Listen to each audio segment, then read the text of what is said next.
Sunog naman, sumiklab sa isang cafe sa Urdaneta City. Agad naman po itong naapula. Para sa police report na yan, kasama natin Idol Kate Dispo. 104.7 IFM Report.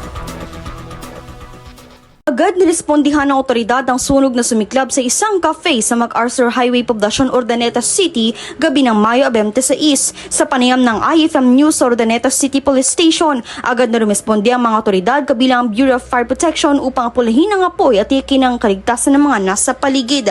Dahil sa mabilis na aksyon ng mga bumbero, hindi na umano kumalat ang apoy sa mga karatig establishmento. Lumalabas na posibleng nagsimulang sunog sa nasunog na kalan o kusina. Ngunit patuloy pa rin ang investigasyon upang matukoy ang eksaktong sanhi ng insidente. Wala namang naiulat na nasaktan o nadamay na ibang gusali sa insidente. Kasama mo mula rito sa IFM Dagupan, ako po si Idol Kate Dispo, Tatak, IFM.